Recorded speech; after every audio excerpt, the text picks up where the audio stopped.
সাইমা ওয়াজেদ পুতুলকে অনির্দিষ্টকালের ছুটিতে পাঠালো বিশ্ব স্বাস্থ্য সংস্থা। দুর্নীতি মামলা চলমান থাকায় এমন পদক্ষেপ। ওয়াশিংটন বৈঠকের শেষ দিনেও শুল্ক নিয়ে চূড়ান্ত মীমাংসা হয়নি। আন্তঃমন্ত্রণালয় আলোচনার পর ইতিবাচক সিদ্ধান্তের আশা।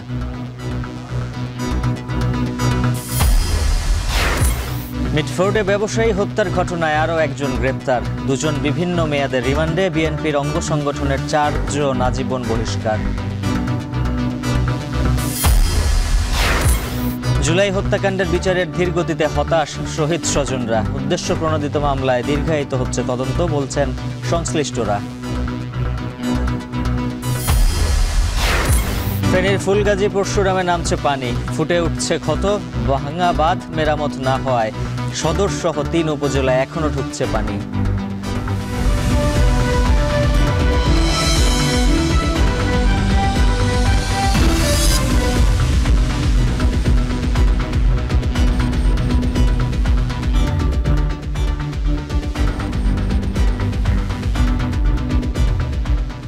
স্বাগত এখন বাণিজ্যে। পুরো আয়োজনের সঙ্গে আছে আমি উজ্জ্বল হাফিজ।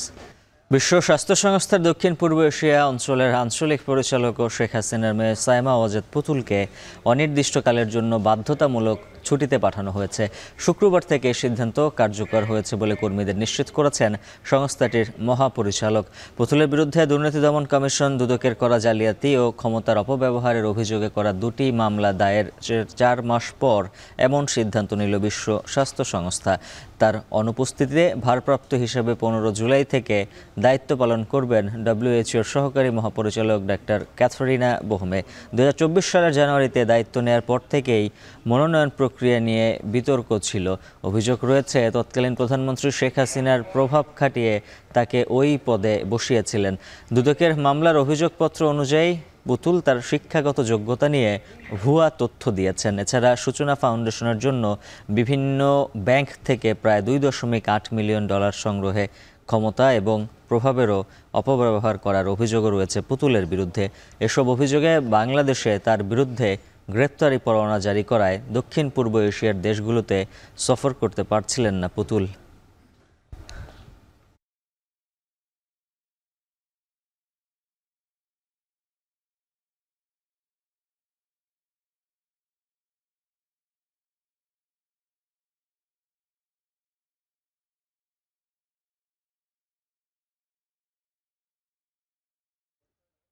মার্কিন শুল্ক ইস্যুতে যুক্তরাষ্ট্রের প্রতিনিধিদের সঙ্গে তৃতীয় ও শেষ দিনের বৈঠকে আরও কিছু বিষয়ে দুই দেশ একমত হলেও কিছু চূড়ান্ত হয়নি।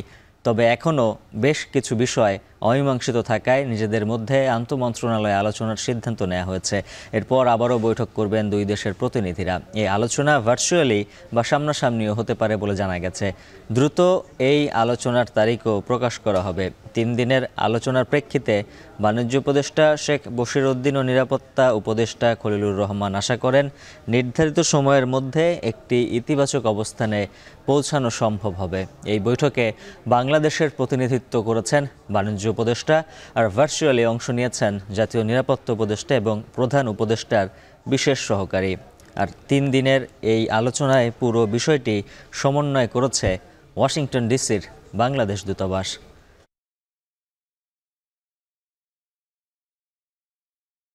মিটফোর্ড হাসপাতালের সামনে ভাঙাড়ি ব্যবসায়ীকে ইট, কংক্রিট, পাথর মেরে হত্যার ঘটনায় আরও একজনকে গ্রেফতার করেছে পুলিশ। গ্রেপ্তার হওয়া টিটন গাজী মামলার 9 নম্বর আসামি। মামলার তদন্ত কর্মকর্তা জানিয়েছেন, অভিযান চালিয়ে রাতে টিটনকে গ্রেপ্তার করা হয়। এ নিয়ে এই হত্যা মামলার এজাহারে উল্লেখকৃত 19 জন আসামির মধ্যে 5 জনকে গ্রেপ্তার করা হয়েছে। এর মধ্যে কোতোয়ালি থানা পুলিশ 3 জনকে এবং র্যাপিড অ্যাকশন ব্যাটালিয়ন বাকি 2 জনকে গ্রেপ্তার করে। বাকিদের ধরতে অভিযান চলছে বলে জানিয়েছে পুলিশ। গেল বুধবার সন্ধ্যায় নিজ দোকান থেকে টেনে হিঁচড়ে বের করে রড, কনক্রিট ও ইটের আঘাতে ওপরচুপুরি আঘাত এবং মৃত্যু নিশ্চিত করতে শরীরের উপর লাফিয়ে ব্যবসায়ীকে হত্যার এই ঘটনা তোলপাড় করেছে সারা দেশ। এতে যুবদল, ছাত্রদল ও স্বেচ্ছাসেবক দলের নেতাকর্মীদের সম্পৃক্ততা পাওয়া গেছে। এর জেরে সংশ্লিষ্ট সংগঠনগুলো কয়েকজন নেতাকে বহিষ্কার করেছে।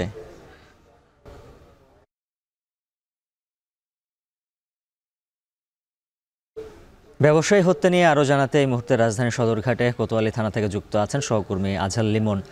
লিমন জানাবেন অভিযুক্ত সবাইকে শনাক্ত করতে পেরেছে কিনা পুলিশ, আর তাদের গ্রেপ্তার নিয়ে কি বলছে আইন শৃঙ্খলা বাহিনী?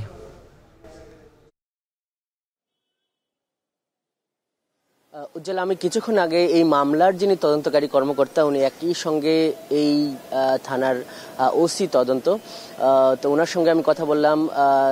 মিস্টার নাসিরউদ্দিন উনি আমাকে যেটি জানালেন যে এখন পর্যন্ত তারা গ্রেপ্তার করেছেন 3 জন। এর মধ্যে যেটি আপনি সংবাদে বললেন যে এখনো গারদে, আমি দেখে আসলাম যে টিটন গাজী নামে একজনকে রাখা হয়েছে, তিনি গারদেই আছেন।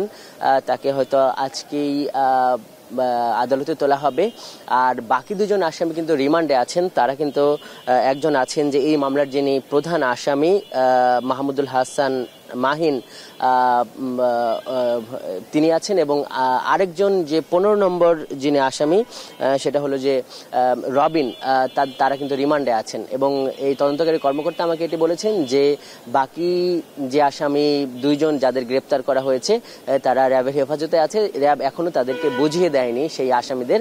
সেই হিসাবে 5 জন আসামি গ্রেপ্তার হলো, এজাহারে যে 19 জনের নাম আছে তাদের মধ্যে, এবং অজ্ঞাত কিন্তু আরো 20 জনের নামের মতো আছে। তার মানে হলো যে এখনো এই মামলার প্রায় 14 জন আসামি এখনো গ্রেপ্তার করতে পারেনি। পুলিশ জানিয়েছে তাদের গ্রেপ্তারের জন্য এক ধরনের নিয়মিত অভিযান তারা চালিয়ে যাচ্ছে। এটা হলো একটা দিক। আরেকটা দিক যেটি আমরা দেখছি যে এই যে ঘটনা, এই যে পুরান ঢাকার যে মিটফোর্ড হাসপাতালের সামনে যে ব্যবসায়ীকে যে নির্মমভাবে হত্যা করা হয়েছে, এই যে ছবি বা এই ভিডিও এই দেশের মানুষকে যেভাবে আঘাত করেছে, তারা যেভাবে মর্মাহত হয়েছে এবং তারা যেভাবে বাকরুদ্ধ হয়েছে, সেভাবে এখানকার এলাকাবাসীর মধ্যেও এর একটা ব্যাপক প্রভাব দেখা গিয়েছে। এবং এটি বিশেষ করে গণঅভ্যুত্থান পরবর্তী সময়ে তারা এটি মানে ভাবতে পারছিল না, তাদের মধ্যেও এক ধরনের ক্ষোভ আছে। আমরা যেটি এখানে এসে খোঁজ খবর নিলাম যে এখানে এলাকাবাসী এবং বৈষম্য বিরোধী ছাত্র আন্দোলন তারা এই থানার সামনে কর্মসূচি পালন করবে। এর বাইরে যেটি আমরা শুনেছি যে বেলা 11টার দিকে ইসলামী ছাত্র শিবির তারা জগন্নাথ বিশ্ববিদ্যালয় থেকে এই মিটফোর্ড হাসপাতাল পর্যন্ত একটি প্রতিবাদ মিছিল করবে। এভাবে এই পুরো এলাকা জুড়ে কিন্তু এক ধরনের থমথমে পরিস্থিতি আছে। আরেকটা বিষয় জানিয়ে রাখি, সেটি হলো যে এই ঘটনায় যে মাহিন, যেটিকে মানে ঘটনার বর্ণনায় যেভাবে এসেছিল পত্রিকাগুলোতে, সেটি হলো যে তিনি যুব দলের সম্ভাব্য নেতা ছিলেন। এই কারণে কিন্তু এইরকম একটা নৃশংস হত্যাকাণ্ড ঘটানোর পরও কেউ কিন্তু এগিয়ে আসেনি। এবং এর জেরে কিন্তু আমরা দেখেছি যে যুবদল, ছাত্রদল, স্বেচ্ছাসেবক দল, এই 3টি সংগঠনের নেতাকর্মীদের মধ্যে 2টি সংগঠন তারা কিন্তু এই 4 জনকে অন্তত বহিষ্কার করেছে, এবং তারা কিন্তু এই মামলার কিন্তু এজাহারভুক্ত আসামি। তো এই ব্যাপারগুলো কিন্তু এখানে এক ধরনের মিশ্র প্রতিক্রিয়া তৈরি হয়েছে। আমরা দেখেছি যে বিএনপির ভেতর থেকে ওই ঘটনার নিন্দা জানানো হয়েছে। বিএনপি পন্থী যারা বুদ্ধিজীবী রয়েছে তারাও বলেছেন যে এর একটা কঠোর ব্যবস্থা নেওয়া দরকার। কেউ কেউ বলেছেন যে এই মহানগর যুবদলকে ডিসব্যান্ড করে দেওয়া যায় কিনা, বা এই ব্যাপারগুলো কিন্তু এখানে আলোচনা হচ্ছে। তো যেটি আমরা দেখছি যে এই ঘটনায় এই পুলিশ প্রশাসন, মানুষের মধ্যে যেমন একটা প্রতিবাদ আছে, পুলিশ প্রশাসনও কিন্তু তারা কিন্তু বলছে যে এটির একটা মানে ভালো তদন্ত তারা করবেন, এবং এই বাকিদের গ্রেপ্তার করে এর যাতে দ্রুত তদন্ত শেষ করে এদেরকে বিচারের মুখোমুখি করা যায় সেই কাজ কিন্তু তারা চালিয়ে যাবেন। তো উজ্জ্বল, এই ছিল এই কোতোয়ালি থানার সামনে থেকে আমার কাছে থাকা সবশেষ। সদরঘাটের কোতোয়ালি থানা থেকে যুক্ত ছিলেন সহকর্মী আজহার লিমন। দেখছেন এখন বাণিজ্য। জুলাই শহীদদের হত্যাকাণ্ডে তথ্য প্রমাণাদি দিয়ে তদন্ত সংস্থাকে সর্বোচ্চ সহযোগিতা করছে পরিবার, অথচ সন্দেহভাজন হত্যাকারীকে পালিয়ে যেতে সহায়তা সহ বিচারের ধীরগতি হতাশ করছে শহীদদের স্বজনদের। দেশ গড়তে শহীদ পরিবারের চাওয়াকে সর্বোচ্চ গুরুত্ব দেওয়ার আহ্বান বিশেষজ্ঞদের। মুজাহিদ শুভর প্রতিবেদনে থাকছে বিস্তারিত।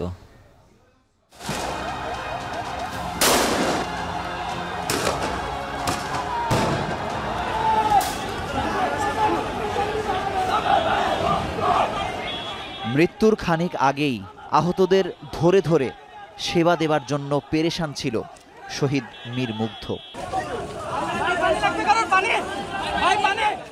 এরপরই তৃষ্ণার্তদের পানি বিতরণ করতে করতে রক্তে ভেসে গিয়েছিল তার নিথর দেহ। তারপর থেকে মুগ্ধের নাম মানুষের মুখে মুখে, কখনো রাস্তার দেয়ালে, কখনো গণমাধ্যমের শত শত শিরোনামে। মুগ্ধের শাহাদাতে পরিবার গর্বিত হলেও তাদের ব্যথা অন্যখানে। দীর্ঘ একটা বছর ধরে মুগ্ধের হত্যাকারীকে শনাক্তে মোবাইল ও সিসিটিভির অসংখ্য ফুটেজ সংগ্রহ করেছে পরিবার। তদন্ত সংস্থার সুবিধার্থে পৌঁছে দিয়েছে আন্তর্জাতিক অপরাধ ট্রাইব্যুনালের কাছেও। সন্দেহভাজন হত্যাকারীর নাম পরিচয় জানানোর পরও তাকে পালিয়ে যাবার সুযোগ করে দেয়া হয়েছে বলে অভিযোগ মুগ্ধের বড় ভাইয়ের। বের করে দেওয়া হয়েছে যে এখানে অফিসার ইনচার্জ কে ছিল, তাকে আইডেন্টিফাই করে সে কোথায় পোস্টেড সেখানে গিয়ে চেক করে বের করার পরেও তাকে নিয়ে আসার নাম করে তাকে পালিয়ে যেতে দেওয়া হয়। এইভাবে যদি ঘটনা ঘটতে থাকে আসলে এই বিচার কতটুকু সাকসেসফুল হবে সে ব্যাপারে আসলে সন্দেহ জাগে। যে হাজারো প্রাণের বিনিময়ে দেশের লক্ষ কোটি টাকা পাচার হবার পথ বন্ধ হলো, সেই শহীদ ও আহতদের জন্য প্রথম বরাদ্দ শুরু হয়েছে মাত্র 100 কোটি টাকা দিয়ে, যা 5000 কোটি টাকা দিয়ে শুরু হলেও কম হতো বলে মনে করেন মুগ্ধের যমজ ভাই মীর স্নিগ্ধ। অবশ্যই 100 কোটি টাকা কোনো কিছুই না, আমি বলবো 1000 না, যদি আরও বাড়ানো সম্ভব 5000 10,000 কোটি টাকা দিয়েও শুরু করা যেত তাহলে এটা সব থেকে বেশি ভালো হতো। এখনও সম্ভব, যারা আমাদের শহীদ পরিবাররা আছে, আহত পরিবাররা আছে, তাদের যেই চাহিদাগুলো আছে সেই চাহিদাগুলো পূরণ করা।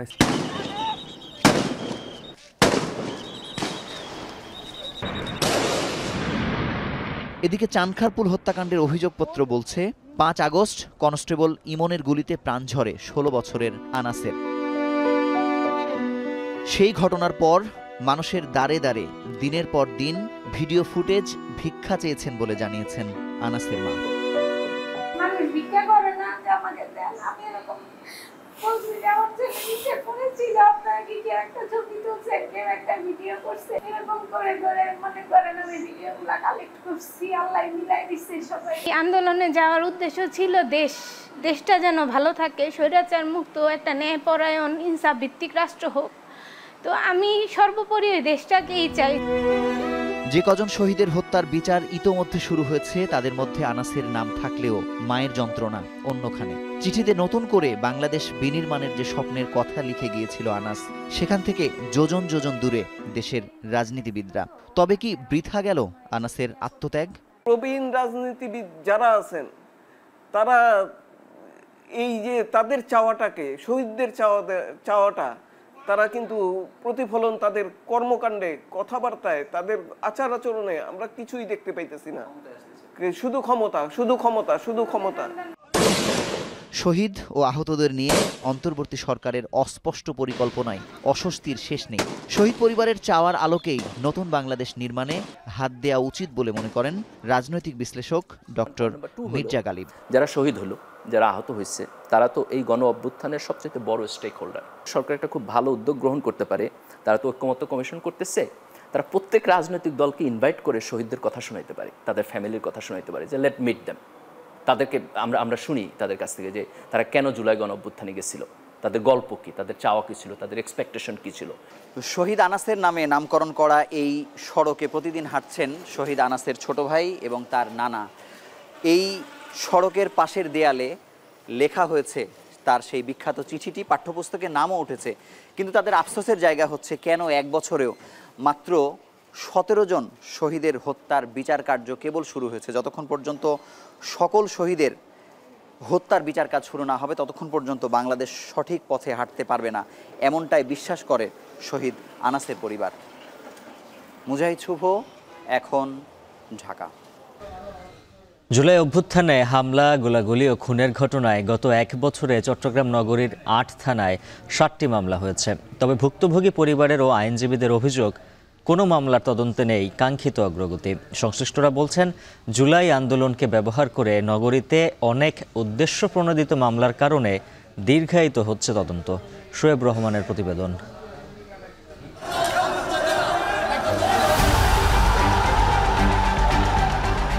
জুলাইয়ের উত্তাল দিনগুলোর শুরুতে রণক্ষেত্র ছিল 16 শহর মুরাদপুর। ধারালো ও আগ্নেয়াস্ত্র নিয়ে হামলা চালায় ছাত্রলীগ, যুবলীগ ও সহযোগী সংগঠন। 16 জুলাই বিকেলে মুরাদপুরের সংঘর্ষে প্রথম শহীদ হন চট্টগ্রাম কলেজ ছাত্রদলের যুগ্ম আহ্বায়ক ওয়াসিম আকরাম। সেদিন শহীদ হন আরও 2 জন। এমইএস কলেজের ব্যবস্থাপনা বিভাগের ছাত্র ফয়সাল আহমেদ শান্ত। শহীদ হওয়ার মাস কয়েক আগে এই শার্টটি পছন্দ করে কিনে দেন তার মা। সাজানো গোছানো বইয়ের টেবিল, জামা, ছবিসহ নানা স্মৃতি আঁকড়ে ছেলেকে ধরে রাখার চেষ্টা স্বজনদের। সন্তানের মৃত্যুর পর দ্রুত বিচার ট্রাইব্যুনালে মামলা করেন শান্তর বাবা। হত্যা মামলার তদন্ত 180 দিনে শেষ করার কথা থাকলেও 1 বছরেও হয়নি। এছাড়া উল্লেখযোগ্য কোনো আসামি গ্রেপ্তার না হওয়ায় হতাশ পরিবার। যেখানে অন্তত 50% হলেও আশাব্যঞ্জক ছিল, সেখানে ধরেন আমার মনে হয় যে 10% হয়ে যায়, তো বাধাবন্ধকতা থাকতে পারে, কিন্তু থাকলেও এটা তো আসলে আরও আগানো উচিত ছিল বিচার কার্যক্রমটা। তাদের যেন দৃষ্টান্তমূলক শাস্তি হয়, এটা যেন আমরা দেখে যেতে পারি। বিচার প্রক্রিয়া তো 1 বছর হয়ে গেছে, আজ পর্যন্ত আমরা কিছুই তো দেখতে পাচ্ছি না যে এতটুকু আগাইছে বা কিছু। জুলাইয়ের শুরুর দিকের আরেক শহীদ 2 সন্তানের জনক দোকানকর্মী মোহাম্মদ ফারুক গুলিবিদ্ধ হয়ে মৃত্যুর পর 28 আগস্ট পাঁচলাইশ থানায় 269 জনের নাম উল্লেখ ও 40 থেকে 50 জনকে অজ্ঞাত করে মামলা করেন নিহতের বাবা। এখন দিন যত বাড়ছে ততই কমছে ন্যায় বিচার ও পুনর্বাসনের স্বপ্ন। মামলা করে বিচার কোনো দেখতেই আসি না, সে মামলাই করতে পারছে, কোনো বিচার হয়নি। আমরা আজও দেখি নাই বিচার।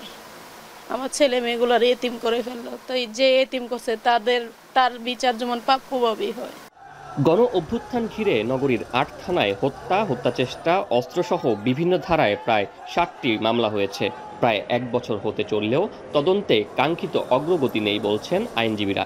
মানুষ যখন বলে যে আমি ছিলাম না, আমি ছিলাম, আমি ঘটনার সহিত জড়িত আছে কি নাই, এটা এখনই দুরূহ ব্যাপার বলা। এটার জন্যই সরকারের তদন্তকারী থানা রয়েছে, তদন্তকারী কর্মকর্তা রয়েছে। তদন্তকারী কর্মকর্তা এটা তদন্ত করবে, তদন্ত শেষে আপনার প্রতিবেদন দেবে, তখনই বোঝা যাবে কে কতটুকু জড়িত আছে। এদিকে জুলাই আগস্ট গণ অভ্যুত্থানের ঘটনায় দায়ের হওয়া অনেক মামলা নিয়েও উঠেছে প্রশ্ন। মামলায় বাদী আসামিকে চেনেন না। জুলাই আন্দোলনের নামে পূর্বশত্রুতা, রাজনৈতিক প্রতিহিংসা কিংবা মামলা বাণিজ্যের জন্য অনেককে জড়ানো হয়েছে বলেও অভিযোগ উঠেছে। নিরপরাধ মানুষ এরাই যদি মামলায় এজাহারভুক্ত আসামি হয়ে যায়, রিপোর্টও যদি বহু এজাহার অনুযায়ী রিপোর্ট দেয়, সেটা তো আর সেই রিপোর্টের গ্রহণযোগ্যতা থাকবে না। তো পুলিশ অবশ্যই এটা বিবেচনা করবেন, যেহেতু আসামির সংখ্যাও বেশি, সময় তো একটু লাগতেই পারে। জুলাই আগস্টের মামলাগুলো পুলিশ হেডকোয়ার্টারের নির্দেশনা মতো তদন্ত হচ্ছে বলছে সংশ্লিষ্ট থানা। তবে সুষ্ঠু তদন্তের স্বার্থে আরও সময় প্রয়োজন বলছেন তদন্ত কর্মকর্তারা। যদিও এ নিয়ে ক্যামেরায় কথা বলতে চাননি সিএমপির দায়িত্বপ্রাপ্তরা। শোয়েব রহমান, এখন, চট্টগ্রাম।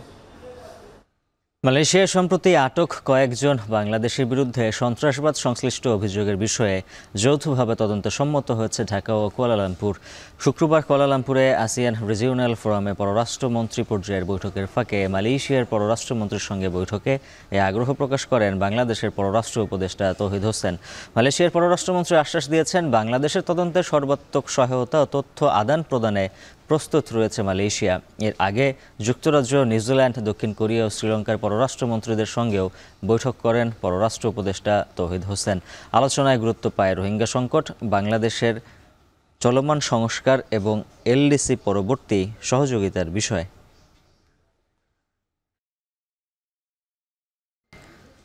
ফেনীর বন্যা পরিস্থিতির উন্নতির দিকে, কমতে শুরু করেছে বানের পানি। উত্তরের 2 উপজেলা ফুলগাজী ও পরশুরামে স্পষ্ট হয়ে উঠছে ক্ষতচিহ্ন। অপরদিকে ছাগলনাইয়া, ফেনী সদর ও দাগনভূঞার নিচু এলাকা প্লাবিত হয়েছে। এখনও পানিবন্দী 30 গ্রাম। দুর্গত এলাকা পরিদর্শনে গিয়েছেন ত্রাণ ও দুর্যোগ উপদেষ্টা। এ বিষয়ে বিস্তারিত জানাতে যুক্ত আছেন সহকর্মী সুলাইমান ডালিম। ডালিম, জানাবেন দুর্গত এলাকায় ঠিকমতো ত্রাণ সামগ্রী পৌঁছাচ্ছে কিনা? উজ্জ্বল, আমরা এখন যে স্থানটিতে আছি এটি ফেনীর ফুলগাজীর মুন্সিরহাটের একটি উচ্চ বিদ্যালয় আশ্রয় কেন্দ্র। এখনো কিন্তু এই আশ্রয় কেন্দ্রটিতে প্রায় 3 শতাধিক মানুষ আশ্রয় নিয়েছেন। কিছুক্ষণ আগেই এই আশ্রয় কেন্দ্রের দুর্যোগ ব্যবস্থাপনা ও ত্রাণ মন্ত্রণালয়ের যিনি উপদেষ্টা রয়েছেন ফারুকি আজম, তিনি এসছেন এবং বন্যা দুর্গতদের সাথে কথা বলেছেন।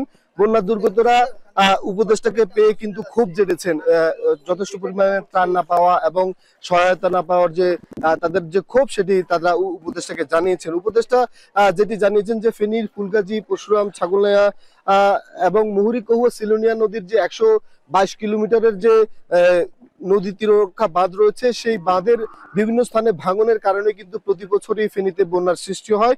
এই সৃষ্ট বন্যা থেকে কিভাবে পরিত্রাণ পাওয়া যায়, স্থায়ী কিভাবে সমাধান পাওয়া যায়, সে বিষয়টি সরকার ভাবছে স্থায়ী সমাধানের বিষয়ে। উপদেষ্টা আরো যেটি জানিয়েছেন যে এই যে বৃহৎ প্রজেক্ট প্রায় 7,500 কোটি টাকার যে প্রকল্পটি রয়েছে, এই প্রকল্পটি সেনাবাহিনীকে দিয়ে বাস্তবায়ন করানো যায় কিনা সে বিষয়টিও উপদেষ্টা এবং তাদের সরকার ভাবছে বলে তারা আমাদেরকে জানিয়েছেন। সব মিলিয়ে ফেনীর ফুলগাজী পরশুরামের যে বন্যা পরিস্থিতি, সেটি ফুলগাজী এবং পরশুরাম থেকে কিছুটা উত্তরণের পরিস্থিতি আমরা দেখেছি গতকাল এবং পরশুদিন। যেখানে কোমর পরিমাণ হাঁটু ছিল, এখন সেখানে পানি রয়েছে হাঁটু পরিমাণ, কিছু কিছু জায়গায় থেকে পানি নামছেও। তবে ফুলগাজীর এবং পরশুরামের পরিস্থিতি উত্তরণ হলেও ছাগলনাইয়া, ফেনী সদর এবং দাগনভূঞার কিছু নতুন নতুন এলাকা কিন্তু পানি ঢুকছে। জেলা প্রশাসন যেটি বলছেন যে তাদের পক্ষ থেকে আশ্রয় কেন্দ্রগুলো এবং অন্যান্য যেসব এলাকায় মানুষ আশ্রয় নিয়েছেন সেসব জায়গায় সহায়তার জন্য তারা কিন্তু শুকনো খাবার এবং রান্না করা খাবার বিতরণ করছেন। পানি উন্নয়ন বোর্ড আমাদেরকে যেটি জানিয়েছেন যে এই যে যদি বৃষ্টি কমে এবং পানি যদি শুকায়, তারপরে বন্যার কারণে এবং বানের জলের কারণে নদীর যে বাঁধগুলো ভেঙেছে সেই বাঁধগুলো মেরামতের জন্য তারা উদ্যোগ নেবেন। অপরদিকে আবহাওয়া অফিস জানিয়েছেন যে গত কয়েকদিনের যে ভারী বর্ষণ, সেই পরিস্থিতি উত্তরণ হয়েছে। গতকাল এবং আজকে বৃষ্টি ছিল না, যার ফলশ্রুতিতে তারা মনে করছেন যে বৃষ্টি যদি আর না হয় পরিস্থিতির উত্তরণ হবে এবং বন্যা পরিস্থিতি আরো কিছুটা উত্তরণ হবে। এই ছিল ফেনীর ফুলগাজীর মুন্সিরহাট থেকে আমাদের কাছে বন্যা পরিস্থিতির খবরের সর্বশেষ। সাতক্ষীরায় টানা বৃষ্টিতে পৌর এলাকার প্রায় 1/3 জলমগ্ন হয়ে পড়েছে। পাড়া মহল্লার রাস্তাঘাট ও বাড়িঘরও ডুবেছে পানিতে। জলাবদ্ধতায় ভেঙে পড়েছে স্যানিটেশন ব্যবস্থা, ডুবে গেছে টিউবওয়েলও। এতে চরম দুর্ভোগে হাজারো মানুষ। অথচ পানি নিষ্কাশনের জন্য ড্রেন পরিষ্কার ছাড়া কোনো কার্যকর পদক্ষেপ নেয়নি কর্তৃপক্ষ। সাতক্ষীরা থেকে হাসান রাজীবের প্রতিবেদন, ক্যামেরায় ছিলেন মাসুদ রানা। টানা কয়েকদিনের বৃষ্টিতে সাতক্ষীরা পৌর এলাকার বেশিরভাগ নিচু অঞ্চল এখন পানির নিচে। কোথাও হাঁটু, কোথাও কোমর সমান পানি। রাস্তাঘাটেও চলাচল হয়ে পড়েছে দুর্বিষহ। জেলা পুলিশ লাইন্স, ফায়ার সার্ভিস, সদর উপজেলা পরিষদ সহ বিভিন্ন সরকারি অফিস চত্বরেও জমে আছে পানি। জলাবদ্ধতার ভয়াবহ চিত্র সবচেয়ে বেশি দেখা গেছে পৌরসভার সুলতানপুর, কামালনগর, মধুমাল্লার ডাঙ্গি, রসুলপুর, গদাইবিল, পারমাসখোলা, ইটাগাছা, পলাশপোল ও বদ্দিপুর কলোনির মতো এলাকায়। এসব ওয়ার্ডে অলিগলি, স্কুল, বাজার এমনকি বাড়ির উঠোনেও জমে আছে হাঁটু সমান পানি। রাস্তায় চলাচলে দুর্ভোগ পোহাচ্ছে শিশু থেকে বৃদ্ধরা। পানি জমে থাকায় কোথাও কোথাও ভেঙে গেছে রাস্তা। সবচেয়ে নাজুক অবস্থা পৌরসভার 7 ও 9 নম্বর ওয়ার্ডে। সমস্যা, খাওয়া দাওয়া বন্ধ, গাড়ি ঘোড়া বন্ধ, কাজকাম কর্মকারী সব বন্ধ হয়ে যাচ্ছে। 6 থেকে 7 বছরে পানিটা জমতেছে, আর অল্প বৃষ্টি দেখেই আমাদের এই পানিটা জমে যায়। পানির মধ্যে খুবই কষ্ট পাচ্ছি সবাই, বাচ্চা কাচ্চা, ছাইনা মানুষ। পানির সমস্যা, খাওয়া দাওয়ার সমস্যা, বাথরুমের সমস্যা, আমরা বাইরে বেরোতে পারতেছি না। পৌরসভার বাইরেও জলাবদ্ধতায় ভুগছে সদর উপজেলার ধুলিহর, ভোমরা, লাপসা ও ব্রহ্মরাজপুর ইউনিয়নের অনেক এলাকা। গত 15 দিন ধরে পানিবন্দী মানুষ। বর্তমানে পৌরসভায় কোনো নির্বাচিত জনপ্রতিনিধি নেই। দায়িত্বপ্রাপ্ত কর্মকর্তারাও নেয়নি কোনো খোঁজ। অভিযোগ বাসিন্দাদের। রাস্তায় পানি বাঁধার কারণে আমরা ভ্যান চালাতে পারছি না, আমাদের ব্যাটারিতেও পর্যন্ত পানি লাগছে, টায়ার নষ্ট হয়ে যাচ্ছে। পৌরসভার চেয়ারম্যান মেম্বারকে জানাচ্ছি, তারা ওই আসে দেখিয়ে চলে যায়, কোনো ব্যবস্থা আজ পর্যন্ত হয়নি। নাগরিক কমিটির নেতারা বলছেন অপরিকল্পিত নগরায়ন, দুর্বল ড্রেনেজ ব্যবস্থা, বন্ধ স্লুইস গেট এবং প্রভাবশালীদের মাছের ঘের জলাবদ্ধতার মূল কারণ। এ বিষয়ে প্রশাসনও কোনো উদ্যোগ নেয়নি। জলাবদ্ধতার জন্য বড় দায়ী হচ্ছে ড্রেনেজ ব্যবস্থা না থাকা এবং সাতক্ষীরা পশ্চিম এবং পূর্ব সাইডে অপরিকল্পিত চিংড়ি ঘেরের কারণে আজকে এই জলাবদ্ধতার শিকার হতে হচ্ছে। এদিকে জলাবদ্ধতার মূল কারণ হিসেবে দুর্বল ড্রেনেজ ব্যবস্থাকে দায়ী করলেন পৌরসভার প্রশাসক। জানান, সমস্যা সমাধানে প্রকল্প চলমান রয়েছে। তারপরও 27 কোটি টাকার একটি মাস্টার প্ল্যান স্থানীয় সরকার সচিবের কাছে পাঠানো হয়েছে। পর্যাপ্ত ড্রেনেজ না থাকার কারণে আমাদের জনগণ প্রতিবারই বৃষ্টির সময় তারা খুবই অসুবিধার সম্মুখীন হচ্ছে। আমরা কেএফডব্লিউ, একটি জার্মান ফান্ড, তাদের সহযোগিতায় আমরা বর্তমানে এই সাতক্ষীরা পৌরসভায় 5 কোটি টাকা ড্রেনের কাজ চলমান রয়েছে। সাতক্ষীরায় জলাবদ্ধতা এখন যেন প্রতি বছরের নিয়তি। উন্নয়ন প্রকল্পের আশ্বাস মিললেও বাস্তবায়ন না হলে বদলাবে না জনজীবনের চিত্র। সংশ্লিষ্টরা বলছেন, পরিকল্পিত নগরায়ন, টেকসই ড্রেনেজ ব্যবস্থা ও নদী খাল খননই এই দীর্ঘস্থায়ী দুর্ভোগ থেকে মুক্তির পথ। আহসান রাজীব, এখন সাতক্ষীরা। বিশ্বের সবচেয়ে মজবুত আরএফএল ল্যাডার, যা 606 গ্রেড অ্যালুমিনিয়ামে তৈরি। শক্তিশালী এমএস ক্রসবার নিশ্চিত করে সর্বোচ্চ নিরাপত্তা। RFL ladder. ইঞ্জিন সংকটে রেলওয়ে পূর্বাঞ্চলের চিটাগং গুডস পোর্ট ইয়ার্ড থেকে পণ্য পরিবহন নেমে এসেছে অর্ধেকে। ইঞ্জিন না থাকায় জ্বালানি তেল, খাদ্যশস্য, শিল্পের কাঁচামাল সহ বিভিন্ন পণ্য নিয়ে অপেক্ষায় থাকা 5টি ট্রেন গন্তব্যে যেতে পারছেন। এ বিষয়ে বিস্তারিত জানাতে যুক্ত আছেন সহকর্মী হাজিরা শিউলি। শিউলি, জানাবেন ইঞ্জিন সংকটে পণ্য পরিবহন ও রাজস্ব আয়ে কী ধরনের প্রভাব পড়ছে?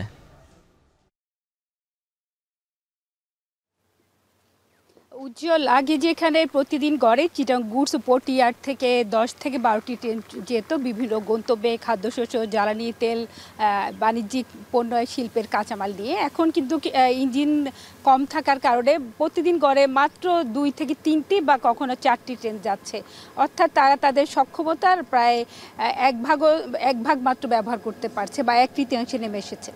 তো এই ক্ষেত্রে কিন্তু প্রতিদিন জাহাজে করে যেসব পণ্য কমলাপুর আইসিডিতে যাওয়ার কথা সেগুলো কিন্তু সময় মতো যেতে পারছে না। এবং এই যে চিটাগং গুডস পোর্ট ইয়ার্ড, এখানে এই কন্টেনারবাহী ট্রেনগুলো বা ওয়াগনগুলো পড়ে আছে এবং দেখা যাচ্ছে ট্রেনগুলো যেতে কয়েকদিন বা 2-3 দিন অপেক্ষা করতে হচ্ছে। এবং প্রতিদিন গড়ে যেখানে এই ইয়ার্ডের জন্য পণ্যবাহী ট্রেনের জন্য 10 থেকে 12টি ইঞ্জিন দরকার, সেখানে তারা পাচ্ছে 3 থেকে 4টি ইঞ্জিন। এবং বর্তমানে তাই 5টি ট্রেন কিন্তু বসে আছে এই ইয়ার্ডে। এক্ষেত্রে জ্বালানি তেলবাহী ট্রেন আছে 2টি এবং কন্টেনার ট্রেন আছে 3টি।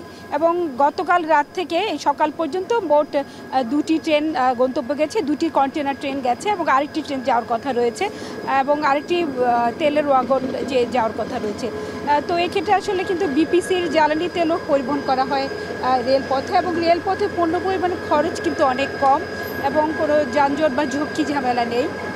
তাই যাদের আসলে জরুরি কাঁচামাল থাকে না তারা এই রেলপথে পণ্য পরিবহনে তারা স্বাচ্ছন্দ্য বোধ করেন। কিন্তু ইঞ্জিন সংকটের কারণে ব্যবসায়ীরা দিন দিন এই রেলপথে পণ্য পরিবহনে আগ্রহ হারাচ্ছেন। এতে কিন্তু রেল পূর্বাঞ্চল কর্তৃপক্ষ তাদের অনেক রাজস্ব হারাচ্ছে, যেখানে তাদের পণ্যবাহী ট্রেন চালানোর খরচ অনেক কম কিন্তু আয় বেশি।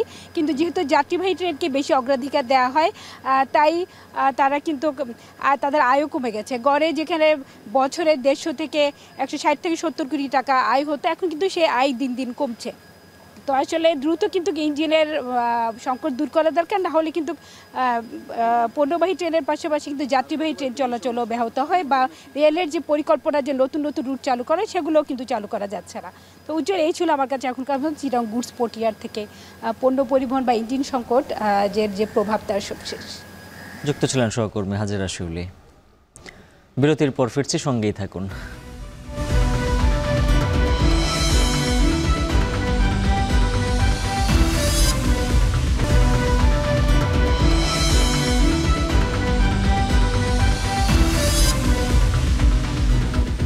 ফিরে এলাম বিরতির পর, দেখছেন এখন বাণিজ্য। রাজধানীর বিভিন্ন এলাকায় পরিচ্ছন্নতা ও মশক নিধন অভিযানের সুফল মিলছে বলে দাবি করেছেন স্থানীয় সরকার মন্ত্রণালয়ের সচিব মোহাম্মদ রেজাউল মাকসুদ জাহিদ। তবে জনপ্রতিনিধিরা এই কেবল ডেঙ্গু প্রতিরোধে কাজ করবে এমন ভরসায় থাকলে কোনোভাবেই শহরকে পরিষ্কার ও ডেঙ্গু মুক্ত রাখা সম্ভব নয় বলে মনে করেন তিনি। সকালে রাজধানীর ওয়ারির বলদা গার্ডেনে এক ব্রিফিংয়ে স্থানীয় সরকার মন্ত্রণালয়ের সচিব আরও বলেন, গত 2 মাস ধরেই 6 শতাধিক পরিচ্ছন্ন কর্মী নিয়ে ডেঙ্গু প্রতিরোধে পরিষ্কার পরিচ্ছন্নতা অভিযান চালিয়ে আসছে ডিএনসিসি। দক্ষিণের 10টি অঞ্চল নিয়ে এই কার্যক্রম শুরু হয়েছে। এরই মধ্যে 5টি অঞ্চলের কাজ শেষ হয়েছে, যার সুফলও পাওয়া যাচ্ছে বলে দাবি তার। আরও বলেন, ছাত্র জনতার স্মরণে জুলাই মাসব্যাপী এই বিশেষ পরিচ্ছন্নতা ও মশক নিধন অভিযান অব্যাহত থাকবে। তবে জনগণের সহযোগিতা ছাড়া সিটি কর্পোরেশনের একার পক্ষে শহর পরিচ্ছন্ন রাখা সম্ভব নয় বলেও জানান তিনি। শুধুমাত্র আমাদের সিটি কর্পোরেশন বা সরকারি যন্ত্রের মাধ্যমে এটি করে রাখা সম্ভব হয় না, সাস্টেইনেবল করা যায় না। আমরা যদি একটি নিরাপদ, সুন্দর, স্বাস্থ্যকর শহর করতে চাই, তাহলে আমাদের সম্মানিত যারা অধিবাসী রয়েছেন তাদেরকে একত্র হয়ে কাজ করতে হবে, আমাদের সঙ্গে একসঙ্গে কাজ করতে হবে। কাজ হোক যাই সাথে এক্সপার্ট চাই, না টাইট লুজ যদি করতে হয় তবে এক্সপার্ট টুলসেই নিশ্চিত জয়। এক্সপার্ট হার্ডওয়্যার টুলস, সকল কাজের এক্সপার্ট সমাধান। পরপর দুটি ইঞ্জিনে জ্বালানি সরবরাহ বন্ধ হয়ে যাওয়ায় আহমেদাবাদে এয়ার ইন্ডিয়ার ড্রিম লাইনার বিমানটি দুর্ঘটনার কবলে পড়ে বলে দাবি করছে ভারতীয় বিমান দুর্ঘটনা তদন্ত ব্যুরো। ককপিটের ভয়েস রেকর্ডিং উদ্ধারের পর নিশ্চিত হওয়া গেছে ফুয়েল সুইচ রহস্যজনকভাবে বন্ধ হয়ে যাওয়ায় উড্ডয়নের 32 সেকেন্ডের মধ্যেই বিমানটি বিধ্বস্ত হয়। যদিও কেন ফুয়েল সুইচ সচল অবস্থা থেকে কাট অফ মোডে চলে গেল তা ব্যাখ্যা করতে পারেনি তদন্তকারী কর্মকর্তারা। বাকিটা জানাচ্ছেন সতীর্থ কর্মকার। 12 জুন 2025 চলতি বছরের সবচেয়ে মর্মান্তিক বিমান দুর্ঘটনার সাক্ষী হন ভারতীয়রা। আহমেদাবাদ বিমানবন্দর থেকে টেক অফের মাত্র 32 সেকেন্ডের মধ্যে ভয়াবহ দুর্ঘটনার কবলে পড়ে এয়ার ইন্ডিয়ার বোয়িং ড্রিমলাইনার বিমান। মাত্র একজন যাত্রী প্রাণে বাঁচলেও 240 আরোহীসহ মৃত্যু হয় অন্তত 270 জনের। হৃদয় বিদারক এই দুর্ঘটনার 1 মাস পর প্রাথমিক তদন্ত প্রতিবেদন প্রকাশ করেছে ভারতের এয়ারক্রাফট অ্যাক্সিডেন্ট ইনভেস্টিগেশন ব্যুরো, যেখানে বলা হচ্ছে যে ফুয়েল সুইচ ইঞ্জিনে জ্বালানি সরবরাহ নিয়ন্ত্রণ করে, বিমানটি উড্ডয়নের পর যান্ত্রিক কোনো কারণে তা অচল অবস্থা থেকে কাট অফ পজিশনে চলে যায়। প্রতিবেদনে বলা হচ্ছে এ কারণে বিমানটি উড্ডয়নের সর্বোচ্চ 30 থেকে 32 সেকেন্ডের মধ্যে দুটি ইঞ্জিন পরপর অচল হয়ে পড়ে। ককপিটের ভয়েস রেকর্ডিং থেকে এই সিদ্ধান্তে পৌঁছেছেন তদন্তকারী কর্মকর্তারা।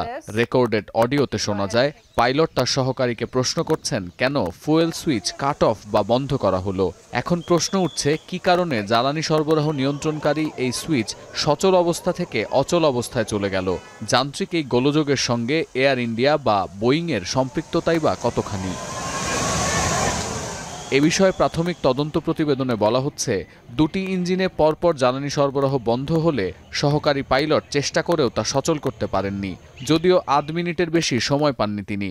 ইঞ্জিন ও এয়ারক্রাফট ফ্লাইট রেকর্ডারের তথ্য পর্যালোচনার পর আরও জানা গেছে দুর্ঘটনার সময় বিমানের জরুরি ব্যবস্থা বা র্যাম এয়ার টারবাইন সক্রিয় ছিল। ড্রিমলাইনারের ম্যানুয়াল অনুযায়ী উভয় ইঞ্জিন বিকল হয়ে গেলে বিমানের জরুরি অবস্থা স্বয়ংক্রিয়ভাবে চালু হয়ে যাওয়ার কথা। এমনকি এ সময় বিমানের ফ্ল্যাপ প্রত্যাশা অনুযায়ী 5 ডিগ্রি অবস্থানেও ছিল, নিম্নমুখী ছিল ল্যান্ডিং গিয়ারও।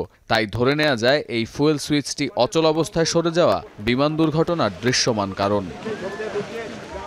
প্রাথমিক তদন্ত প্রতিবেদনে আরও নিশ্চিত করা হয়েছে দুর্ঘটনাটি পরিকল্পিত ছিল কিংবা দুর্ঘটনার সময় প্রমাণ লোপাটের চেষ্টা করা হয়েছে এমন কোনো আলামত পায়নি এয়ারক্রাফট অ্যাক্সিডেন্ট ইনভেস্টিগেশন ব্যুরো।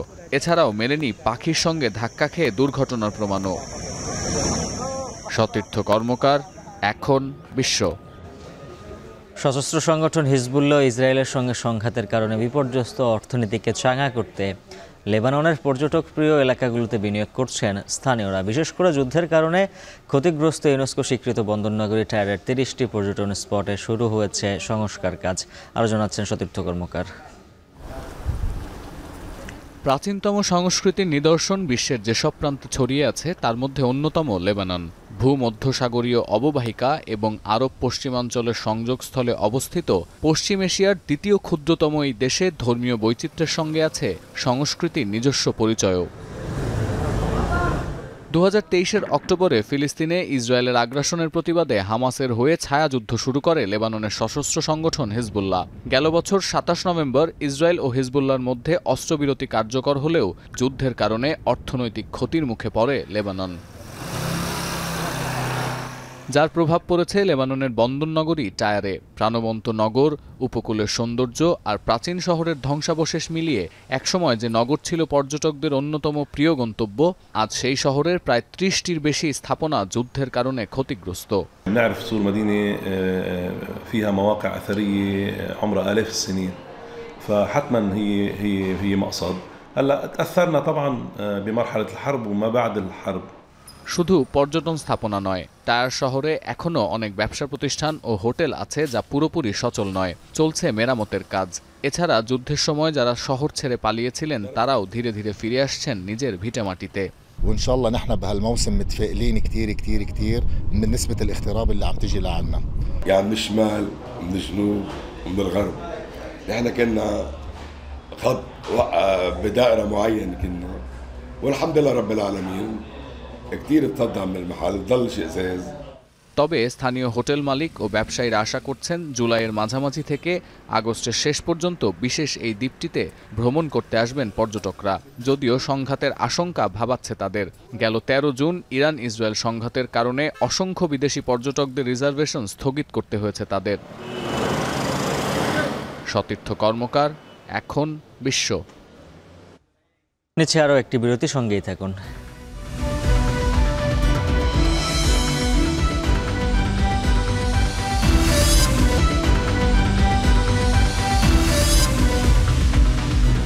আবারও স্বাগত, দেখছেন এখন বাণিজ্য। একজনের বেড়ে ওঠা বেলজিয়ামে, আরেকজনের মালয়েশিয়ায়। ভিনদেশে বড় হলেও এই দুইজনেরই আশা এশিয়ান কাপ ফুটসালে বাংলাদেশের প্রতিনিধিত্ব করার। সেই গল্প জানাচ্ছেন ওয়াসিউল হক পান্থ। যেখানে শেষ হয় অপেক্ষা, সেখানেই শুরু হয় নতুন সম্ভাবনার গল্প। 30 জুন শেষ হওয়া প্রবাসী ফুটবলারদের ট্রায়ালের চূড়ান্ত ফল এখনও অজানা, কিন্তু সেই অনিশ্চয়তার ভিড়েই আলো হয়ে এসেছে ফুটসাল। সেপ্টেম্বরে ফুটসাল এশিয়ান কাপ বাছাই সামনে রেখে প্রবাসী ফুটবলারদের দিকে চোখ রাখছে বাফুফে, আর তাদের চোখে নিজেকে প্রমাণ করেই জাতীয় দলের স্বপ্ন দেখছেন তামজিদ মুসারা। شما দেখবা ইনশাআল্লাহ সেপ্টেম্বর আমরা খেলা হইব মালয়েশিয়ার মাঝে। তো আপনারা দেখবা খুশি হইবা ফুটসাল দেখা, মানে সুন্দর খেলা, আমরা ট্রাই করবো সুন্দর খেলা দিব, আর আমি ট্রাই করবো ইনশাআল্লাহ টিমের মাঝে থাকবার দেয়। আর আমার বেস্ট খেলবো, আপনার আমার মন দিয়া খেলবো, হার্ট দিয়া খেলবো। স্প্যানিশ ক্লাব ভিয়ারিয়ালের অনূর্ধ্ব 19 দল থেকে উঠে আসা তামজিদ মনে করেন ফুটসালে বাংলাদেশের অপার সম্ভাবনা রয়েছে। মালয়েশিয়া আর বেলজিয়ামে বেড়ে ওঠা হলেও লাল সবুজের ডাকে সাড়া দিতে মরিয়া তারা। ফুটবল থেকে ফুটসালটা একটু difficult, because we have to play touches with the touches, 1-2 1-2 1-2, we have to movement our body too much, and স্কিলসের অনেক কাজ করে ওইখানে। সো দেখি, এখনও জানি না কি বলে তারা, but we gonna wait for them, like what they are expecting for us. তবে যে স্বপ্ন শুরু হয়েছিল সেই ট্রায়াল দিয়ে তার পরিণতি এখনও অজানা। 3 দিনের স্বল্প সময়েও ফুটবলাররা দিয়েছেন সর্বোচ্চটা। এখন জানতে চান তাদের প্রচেষ্টা কতটা গুরুত্ব পাচ্ছে ডাটাবেজের বাইরেও। ফার্স্ট ডে ট্রায়ালে অনেক ভালো করছি আমরা, 3 দিনে অনেক গ্রেট ছিল আমাদের জন্য। We want something result that আশা যেটা ছিল বা থাকবে, যদি না হয় এবার আবার ব্যাক করবো ইনশাল্লাহ next year or after next year. ট্রায়ালের কোচ ও স্টাফদের প্রতি কৃতজ্ঞতা জানিয়ে তামজিদ মুসারা তাকিয়ে আছেন সামনের দিকে, কারণ ফুটবলের পথ বন্ধ হলেও ফুটসালেই খুলে যেতে পারে লাল সবুজের জার্সির স্বপ্নের দরজা। ওয়াসিউল হক পান্থ, এখন, ঢাকা। অক্টোবরে সেন্ট্রাল এশিয়ান ভলিবল চ্যাম্পিয়নশিপ এবং 26শে এসএ গেমসের জন্য ক্যাম্প শুরুর অপেক্ষায় দেশের ভলিবল খেলোয়াড়রা। তবে দেরিতে ক্যাম্প শুরু করায় ভালো ফলাফল নিয়ে সংশয়ে তারা। বিস্তারিত জানাচ্ছেন শরীফ রোশন। 80-র দশকে ক্রিকেট ফুটবলের পাশাপাশি ভলিবলেও ছিল আলাদা এক উত্তেজনা। কালের বিবর্তনে সবই এখন স্মৃতি। দেশের ক্রীড়াঙ্গনে ভলিবল এখন অনেকটাই রংহীন। চলতি বছরের শুরুতে পুরনো কমিটি ভেঙে দায়িত্ব বুঝিয়ে দেওয়া হয় অ্যাডহক কমিটিকে। নতুন কমিটি দায়িত্ব নেয়ার পরপরই বেশ কিছু ঘরোয়া টুর্নামেন্টের আয়োজন করে, তবে কোর্টে গড়ায়নি জাতীয় কোনো আসর। 64টা জেলা থেকে 64টা প্লেয়ার যদি আসে, তাহলে আমাদের বাংলাদেশে মনে হয় না যে আমরা খুব পিছিয়ে থাকবো। ফেডারেশনের ফান্ড এত আসলে স্ট্রং না, বিগত সময় যারা ছিলেন তারাও ওইভাবে স্ট্রং করতে পারেন নাই, আমরাও এখনও তো ওইভাবে গুছিয়ে উঠতে পারি নাই। আর চেষ্টা করছি আমরা টুর্নামেন্টের মাধ্যমে স্পন্সর থেকে আনার। দেরিতে হলেও অবশেষে দীর্ঘ 1 বছর পর জাতীয় দলের ক্যাম্প শুরুর কার্যক্রম শুরু করেছে ফেডারেশন। 3 মাস পর আগামী অক্টোবরে দেশেই হবে Central Asian Volleyball Association CAVA men's championship. সেই সঙ্গে আগামী বছরের এসএ গেমস এবং অলিম্পিক আসরকে সামনে রেখে এই ক্যাম্প শুরুর সিদ্ধান্ত নেয় বাংলাদেশ ভলিবল ফেডারেশন। আমরা নিশ্চয় পিছিয়ে গেছি। আমরা 64 আমাদের ওয়ার্ল্ড র্যাঙ্কিং ছিল, 1 বছর আমরা কম্পিটিশনগুলিতে খেলতে না পারায় আমাদের র্যাঙ্ক কিন্তু এখন প্রায় চলে গেছে 79। যে কাবাতে যে কোনো হয়তো আমাদের চ্যাম্পিয়নশিপ সিনিয়র নিয়ে আসা, আমাদের আগের যে রেজাল্ট ছিল সেটাকে আমাদের পুনরুদ্ধার করা। আমরা যত ইন্টারন্যাশনাল ম্যাচে আমরা অংশগ্রহণ করবো, আমরা কিন্তু তত আগাবো এবং আমাদের লেভেলও কিন্তু বেড়ে যাবে। এদিকে অক্টোবরের আসরের আগেই বিদেশি কোচ এবং বিদেশের মাটিতে 1 মাসের ক্যাম্প করার কথাও ভাবছে ফেডারেশন। তবে আর্থিক সংকটে ভুগতে থাকা ফেডারেশনের ক্যাম্প পরিচালনার অর্থ এলো কোথা থেকে? অক্টোবরে খেলা পড়ার কারণে আমরা অলিম্পিকের খোঁজ দিয়ে এই টুর্নামেন্টের খোঁজটা চালাতে পারতেছি। আমাদের ফিজিওর সাথে কথা আমি নিজেই বলছি, ক্যাম্পিং এইবার হচ্ছে আবাসিক ক্যাম্প হলে উনি আসবেন, হয়তো প্রত্যেক দিন থাকবেন না, সপ্তাহে 2 দিন আসবেন। ঢাকা ছাড়াও বিভিন্ন জেলা থেকে বাছাইকৃত সব খেলোয়াড়দের নিয়েই আজ থেকে আবাসিক ক্যাম্প শুরু হয়েছে বাংলাদেশ ভলিবল ফেডারেশনে। শরীফ রওশন, এখন ঢাকা। এখন বাণিজ্য শেষ করার আগে শিরোনামগুলো জানিয়ে দিচ্ছে আরও একবার। সাইমা ওয়াজেদ পুতুলকে অনির্দিষ্টকালের ছুটিতে পাঠালো বিশ্ব স্বাস্থ্য সংস্থা। দুর্নীতি মামলা চলমান থাকায় এমন পদক্ষেপ। ওয়াশিংটন বৈঠকের শেষ দিনেও শুল্ক নিয়ে চূড়ান্ত মীমাংসা হয়নি।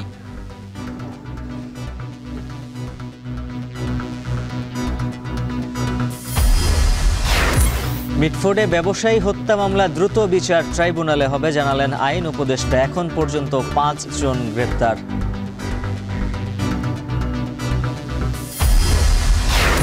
জুলাই হত্যাকাণ্ডের বিচারের ধীর গতিতে হতাশ শহীদ স্বজনরা। উদ্দেশ্য প্রণোদিত মামলায় দীর্ঘায়িত হচ্ছে তদন্ত, বলছেন সংশ্লিষ্টরা। ফেনীর ফুলগাজী পরশুরামে নামছে পানি, ফুটে উঠেছে ক্ষত। ভাঙা বাঁধ মেরামত না হওয়ায় সদরসহ 3 উপজেলায় এখনো ঢুকছে পানি। আর এই ছিল এখন বাণিজ্যের আয়োজন। এখন টেলিভিশন ওয়েবসাইটে দেখুন এখন.টিভি, ফেসবুকে দেখুন facebook.com/tv.এখন, আর সরাসরি ইউটিউবে দেখতে ভিজিট করুন youtube.com/c/echontv।